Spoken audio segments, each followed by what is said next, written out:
Can grow to be a millionaire in all six aspects of health. That's right. Every week we share tips to improve your physical, mental, intellectual, social, obviously your financial, and your spiritual health. And that's what we're going to focus on today. How can you improve your spiritual health holistically? If you have never seen Millionaires Are Made, this is the show built on the fundamental beliefs that every person you meet knows something you don't, and there's something to be learned from everyone in this big, beautiful world. We are on a mission to teach the world how to grow into the healthiest, happiest millionaires in all aspects of life. So today we have three awesome guests to give you three awesome tips, nice and easy for you to grow your spiritual health holistically. In the spirit of authenticity and to try to remove as much bias as possible, we don't talk about tips or advice backstage. So when you hear them here live, it's going to be the first time we hear them as well. Audience, this is an interactive show. We love your questions. We love your comments, and we will answer them live. This is a part of our show where we like to shout out some of our followers as well, because that's what we like to do. On Facebook, Gavin Allen Ross, thank you so much for following. Instagram, Jess Steele, surprise, surprise. TikTok, Jorge Puga, and on YouTube, Nina Sloan. Thank you all so much for following us. If you want to be shouted out on our show, it's easy. Just follow us. If you want to be a guest on our show, it's really easy as well. We love having as many guests from all walks of life, all over the world. And I know you got something to share because everyone does. We're dropping the link right now. Sign up. Be a guest, come say hi and share some knowledge with the world. And if any of you are out there struggling with maybe your spirituality, feeling a little lost, maybe socially you don't have as much of a friend circle as you wish, or maybe financially your bank account isn't as happy as it once was. If you have a topic you want us to go over, let us know. That link's being dropped right now. We'll find three awesome guests to give you three awesome tips to hopefully help you through the little speed bump you might have. And finally, if you like what we do, which hopefully you do, topic that I might know, we'll drop that link right now for you as well. And, oh, that's right. We got merchandise now. Want to give a little shout out. We got awesome shirts, calendars, mugs, all that fun stuff. Would love to join the Millionaires Are Made merch family. And before we bring out our first guests, this episode is brought to you by some awesome people. We got Craig Sakowski, who is a human behaviorist and mentor who helps entrepreneurs discover their true identity, their purpose, and achieve growth, not just in business, but life as well. Craig is awesome. Will help you out a lot. Our next sponsor is Sarah Jones, who used to be married in debt, used to be in a hapless marriage, and now travels the world with her husband, took time to go and relearn, and now she has a healthy financial foundation with her husband and a happy, happy marriage. They travel the U.S. in a giant RV with all sorts of toys with them, and they teach others how to make money work for them.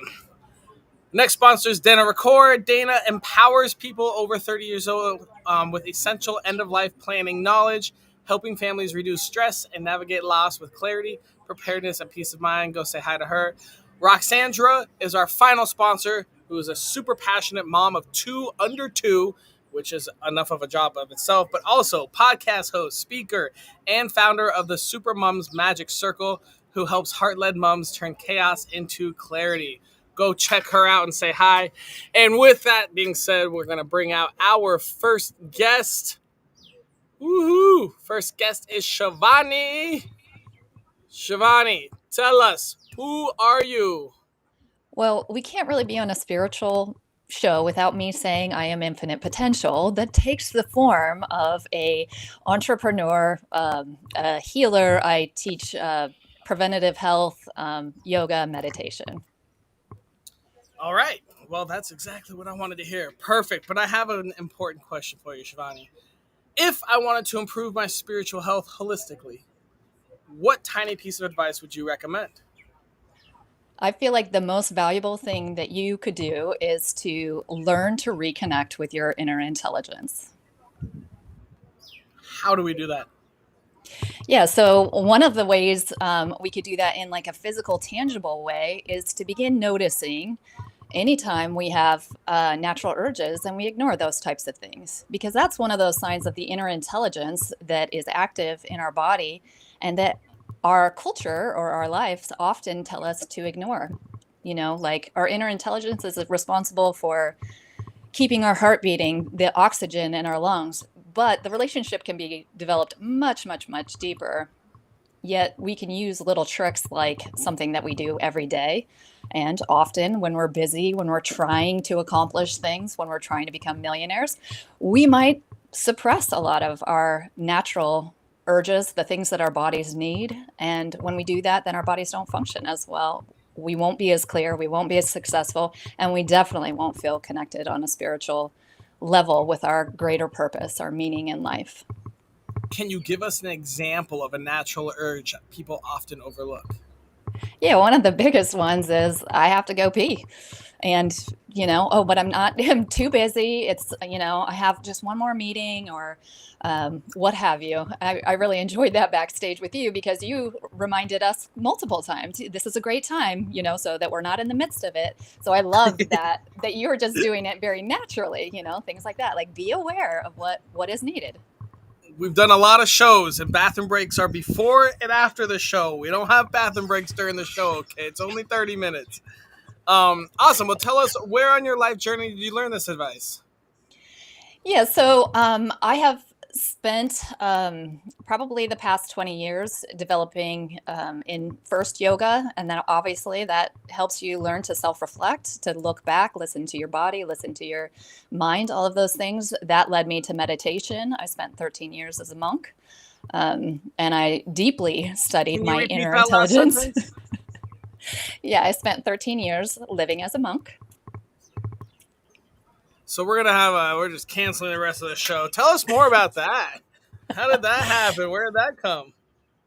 Yeah, I was just really, really dissatisfied in my life. I had had some trauma in my early life and then kind of put on a plastic identity and all of those things. And then one day I just woke up and realized I need to reconnect with some things that I had been ignoring. I got very into money and I had a very successful husband, very successful life, and all of a sudden that just wasn't enough for me.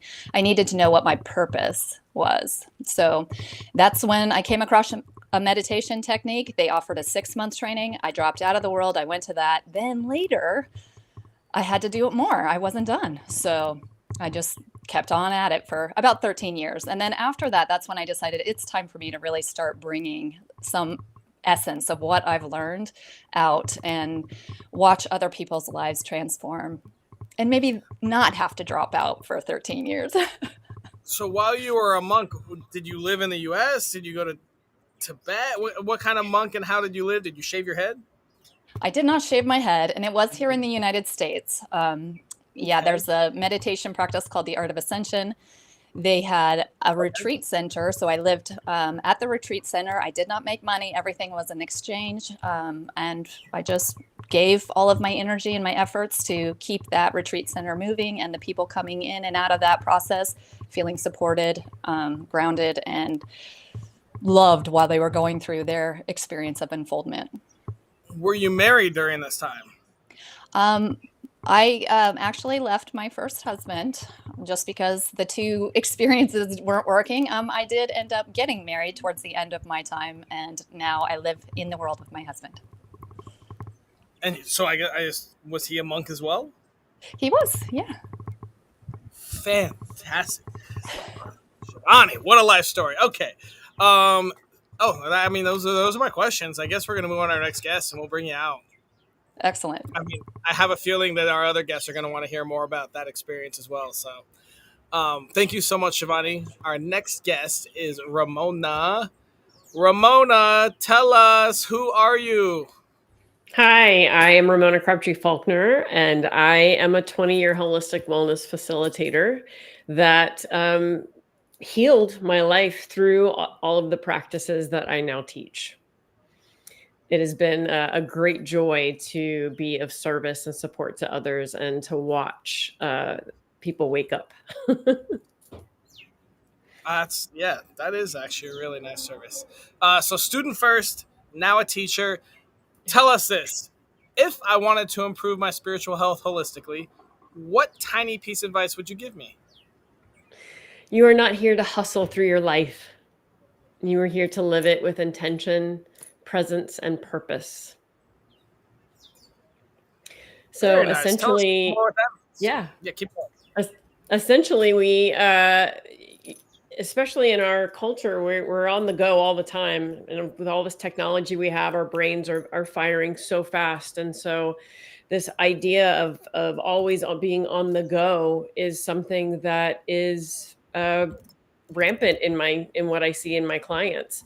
And so learning to slow down, learning to be more intentional, learning to connect to that inner knowing that you have within yourself is how you're going to have a more authentic life experience, instead of one that is just kind of filled with difficulty. Well, that makes sense. That makes sense. Mhm. Where on your life journey did you learn this advice? Well, I had to have a couple medical events, like I found myself having to have surgery, having my thyroid removed. I ended up in 2016 being told I was going to have rods put in my back, and I was like, nope, I'm not going to do that. So I took all these tools that I had been learning and teaching in my business and started applying them to my life, and then suddenly my pain started to go away because I realized I was an energetic being. And what I did with my energy ultimately decided how my physical body was going to feel. Fantastic. All right.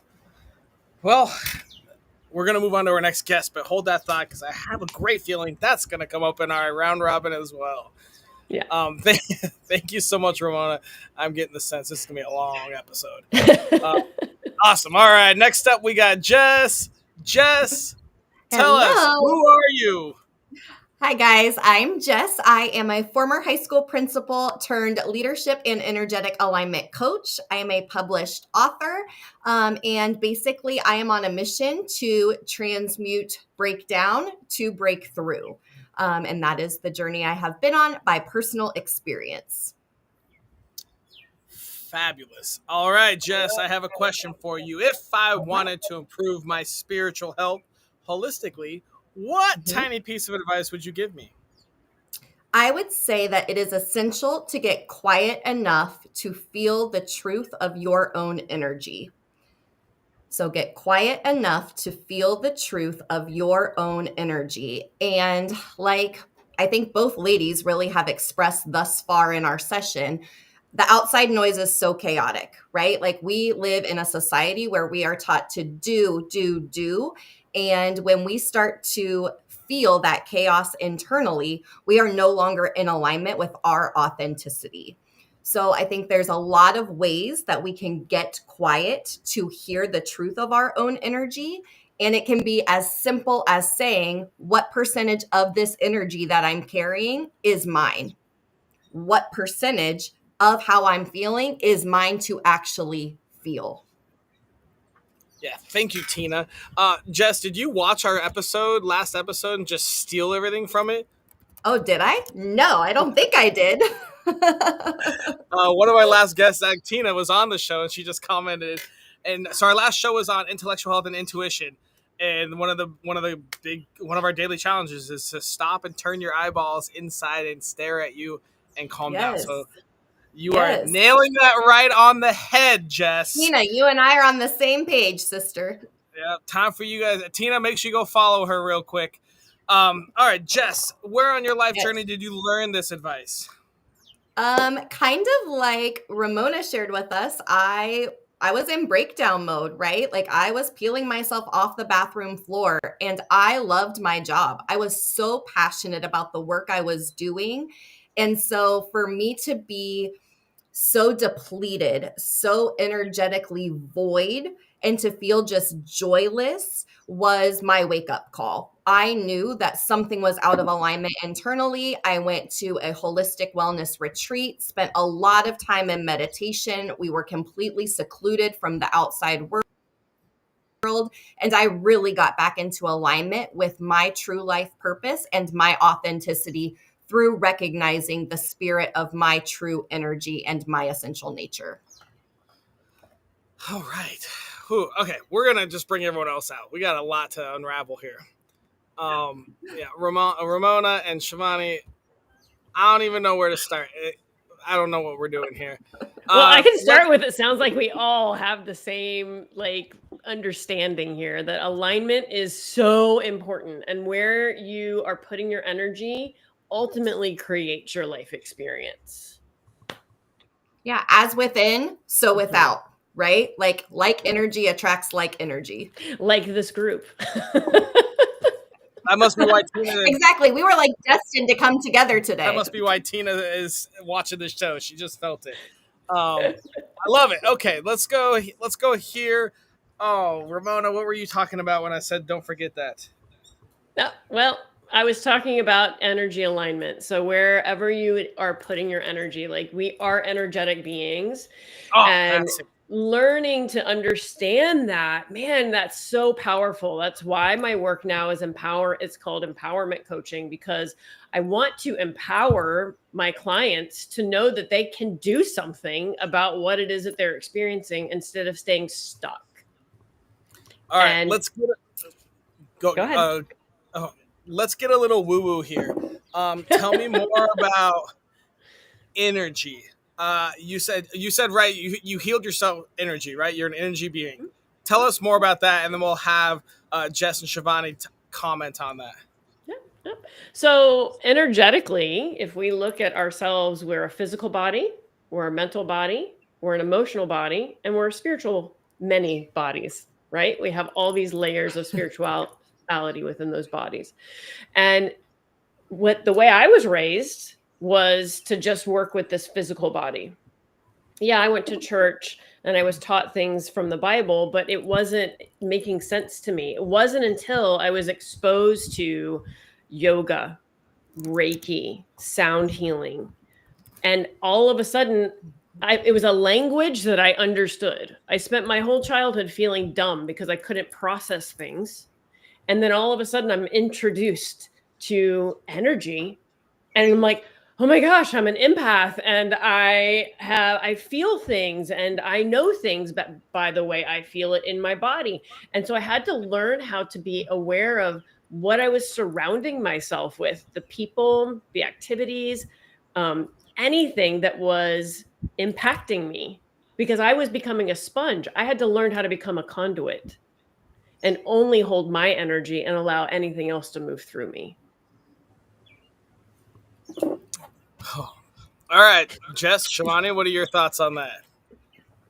I'll dive into it because I mean, I'm in absolute agreement. Yeah, well, go ahead, Sivani. the part that really connects the dots for me is obviously that's a very similar story in I had my body kind of gave up on itself because I was going so far against what it needed to survive, to thrive, all of that kind of stuff. And what I loved about what you were saying, Ramona, is that we kind of need to reclaim that truth, that essence, realign with it. And then when I began studying Ayurveda, that's one of the things that I loved is how much it brings forward the feminine aspect of health and how that is what sets our mind free to have more spiritual experiences. So if somebody's listening and they're not really having those spiritual experiences and they only know themselves as body right now, but you want to, there's also the flip approach by including the discipline, because there were certain things, certain boundaries that you had to create so that you were no longer losing your energy, that's also a way to enhance or increase our spiritual experience. So I'm going to expand upon that, but I'm going to make it a little less woo-woo because the educator in me is like, there might be some people that are like, okay, logically, how do I know if I'm out of alignment? Like, how do I know, what I need to be paying attention to? And I think there's a couple of things that we can really focus on. So when we start to feel like we are forcing, and this shows up for us in different ways, it can manifest as frustration, disappointment, anger, depending on our energetic types, who we are as energetic beings in our human design. That is when we know, okay, if I'm forcing something, if I'm getting agitated and frustrated, that may mean that I am out of alignment with my authenticity and I need to take a moment to check in with myself. Here's your sign.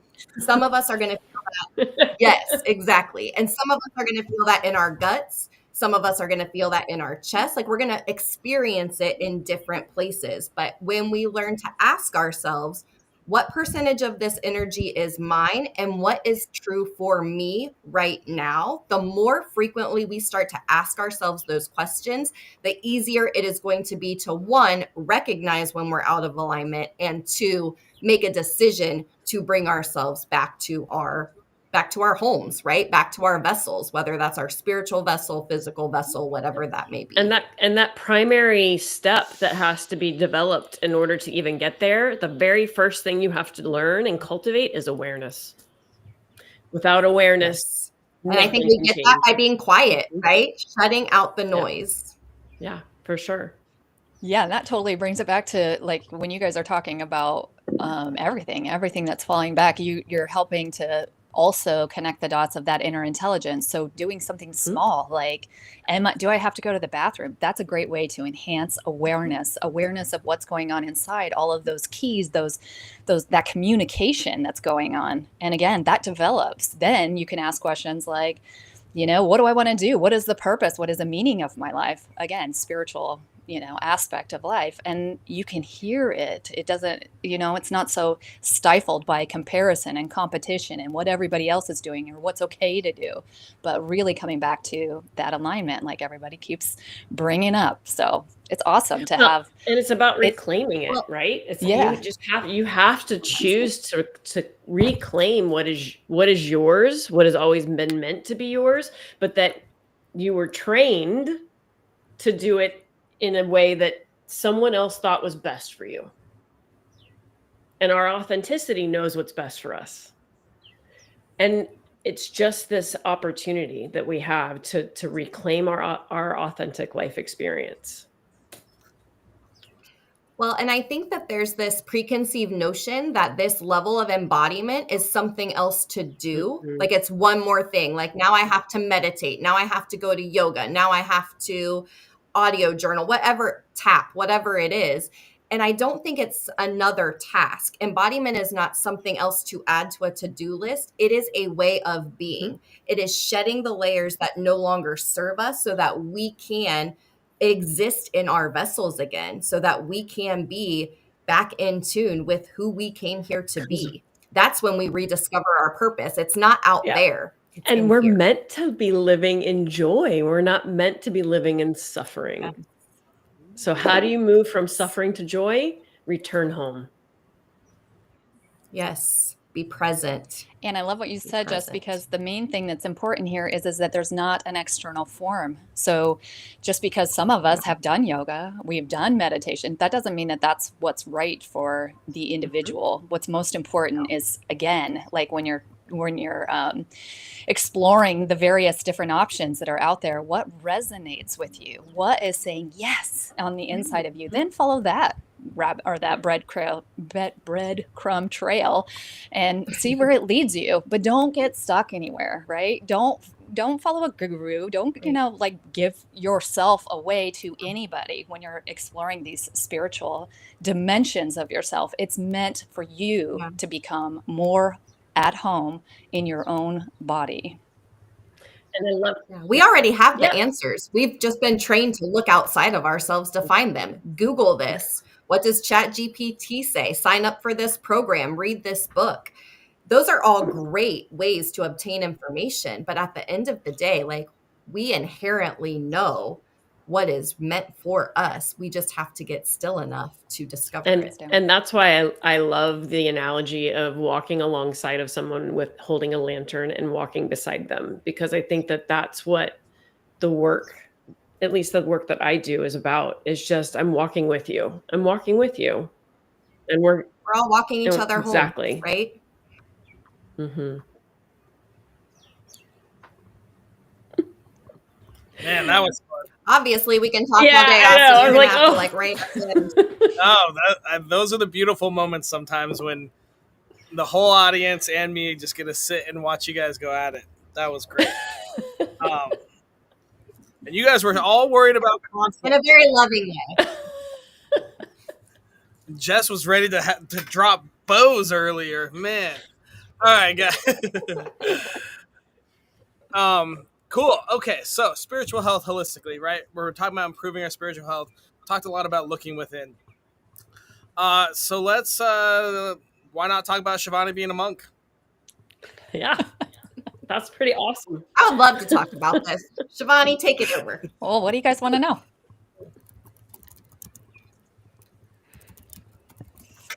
So I think I want to know, what was that experience like for you? Like being a person of the world, right? Like you were living in materialism, living in the US that's very materialistic, that's driven by this material definition of success. So, how did you come to make that decision? And what do you think the greatest impact of that was on your life as you were now reacquainted with the material world? Does that Yeah, make that's such a great sense? question because I think that that was kind of the essence of what needed to take place. And a simple answer was a lot of the material aspect um, kind of happened on accident. I had met my husband. We were kind of young, wild, rebellious individuals. I don't even think he had a driver's license because he had gotten into some trouble when we first met. We were just having fun. And then, oops, we had a baby. And so our background was that we should get married, we should do these things. And what was interesting is that I have clear memories of how that taking on that role of parenthood actually changed us both in dramatic ways. I didn't like who I became, and I didn't like who he became either. And his big thing was he needed to provide for us, but then that need to provide for us kept getting bigger and bigger and bigger, and it drew him further and further away, and we didn't have the emotional support or even the time with him anymore. So here I am having now multiple small children and not really a husband at all. I have money, but I was lonely and also feeling unseen and unheard. And so when the meditation practice came into my life, it unlocked a lot of like I said, it had kind of become plastic. My life had become very plastic. So it unlocked a lot of that. And it was very easy for me to walk away. I walked away from everything. I didn't ask for anything in the divorce. He wanted to control me with my children, so I gave him custody of our children, and knew that I would find a way to reestablish that connection with my kids and make sure that our love continued beyond this experience, which is a whole nother story. We won't go there. But being in the retreat and just giving myself to the spiritual experience and really developing that place of stability inside of myself is the place where I feel that I can truly step out and offer services that do have money exchange, but see it more as energy exchange instead of, control or domination or some of the other things. And I integrate that into every aspect of my offerings, is to make sure that those are seen as valuable, that they're giving and they're giving back to the individuals that are coming to me. So essentially, if I had a client coming to me, my goal is to help get them to a place where they don't need me anymore. Mm-hmm. And then from that place, we can walk alongside of each other, like what Ramona was talking about. But the way for me to do that is to do that with them while they're working with me, but then help them to graduate into those higher levels of their own expertise, their own inner knowing of their unfolding and their truths. Sivani, this reminds me of something I said to someone the other day, that the life that I'm creating and who I am becoming is at the expense of everything I've ever been. And I feel like that kind of encapsulates like the journey that you are on. Like, I'm going to leave it all behind. I'm going to blow it all up because this doesn't serve me. And it doesn't matter who doesn't understand, because you knew that that was in right alignment with your true authentic self and what you needed at that time. Hands down. And you brought up a spiritual concept, which is build a house, tear it down. We become so attached to the various different identities that we create for ourselves, and then they dominate us, they control us. When they don't fit anymore, we're so attached to them, we can't just shed it. Like you know, like a snake would shed its skin Tricky little and bastard. grow bigger, you know. Well, and as I was saying a moment ago, it's those veils lifting. Whenever when all of a sudden the things that we were believing to be true no longer were holding value. That's because we've done the work.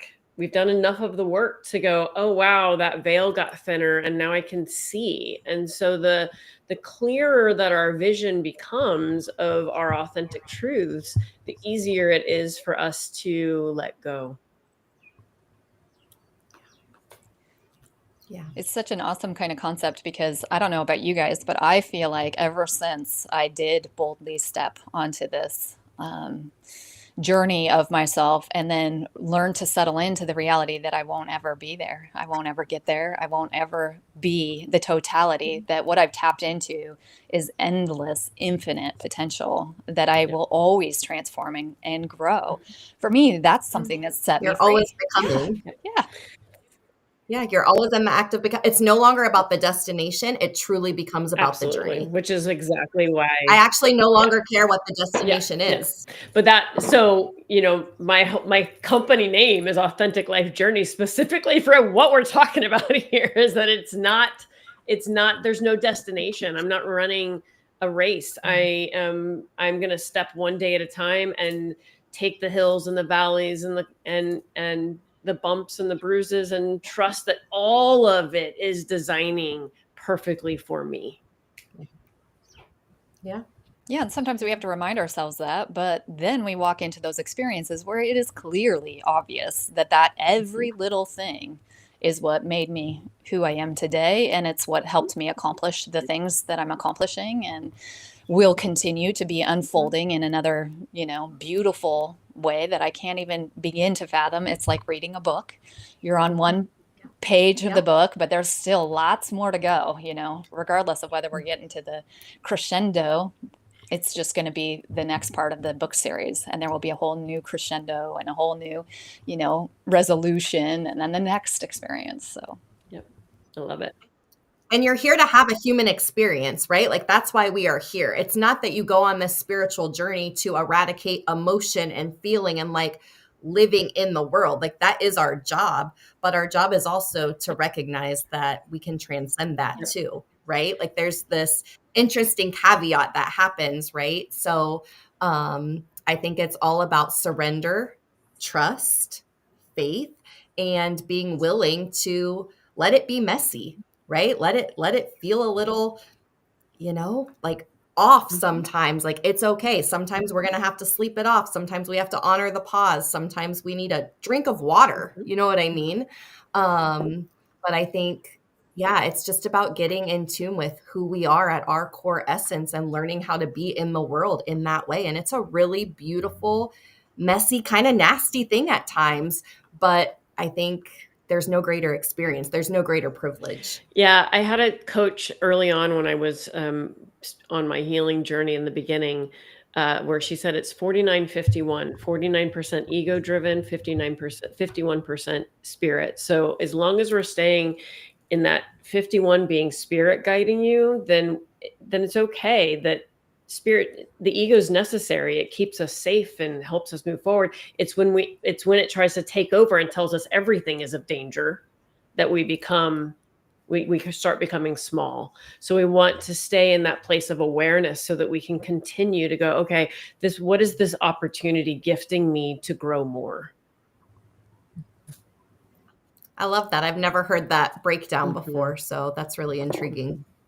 it's cool. What I hear both of you guys talking about is bringing back the slow down, which is what you were talking about, Ramona, when you began, or when you gave us your little tidbits of you and what you're doing. And that has been one of the biggest impacts in my life as well, is learning how to do that. Like, okay, well, here I am again, and I'm, you know, like energized. I love to do it. And that was the thing that was interesting. It was easy to slow down when I was dissatisfied, but it became harder to slow down when I was extremely passionate and excited. And then getting to watch the same thing, that my body would ask for the same thing. Like, nope, now we need a rest. You're not listening. So, you know, like following that, that brilliance that our bodies and our emotions and all of that, that's what helps us begin to find that perfect balance. And the more that we, explore it, wiggle it, play with it, then we can find our sweet spot, like a dial on a radio, and no longer need the extremes of, highs and lows. It's all just information. And release right? Like it's all just information. Release the attachment to not having it. It needs to be there. It's part of it. It's the yin and yang of it all. We have a dot of both in the other. We have to have it. Yeah. So this has been great. All right, we got a little pause. We're going to move on to our daily challenge. So together, we must come up with a task or series of tasks that must take less than 5 minutes per day, cost $0, and be available to anyone in the world from Spain to Fiji. What ideas do you guys have to help improve our spiritual health holistically? I mean, it sounds like slowing down has been a central messenger here today. So I would say stand with a tree. Stand next to a tree. Yep. Go stand with the tree. Okay. He's looking for him.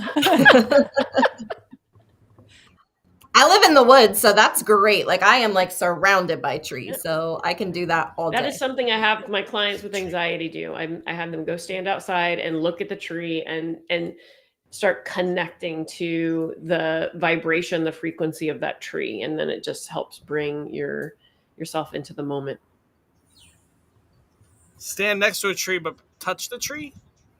No, you can touch the tree. You can just look at the tree as the wind's moving through the leaves and branches. You can sit down next to it, put your body against it. Just bring yourself into the present moment. And that can be done in 5 minutes. Okay. Well, and I think it's as simple as maybe just going back to some of those questions, like what's true for me right now? What am I feeling in my body right now? And that's something that you can ask at any moment in the day, right? Before or after a big decision, right? Like as a situation is evolving, what's true for me at lunch? What's true for me on my commute home? What's true for me after a good night's rest? What's true for me after I've fueled my vessel, right? After I've moved my body, like just getting into the habit of saying, what's true for me right now? What's true in my body? And what do I need? All right. I think that's, because, so stand next to a tree, ask yourself what's true for you, and spend 5 minutes, I guess, answering that question then, yeah? Yeah. All right. Well, that's our daily challenge. Fantastic. Any last words before we wrap up?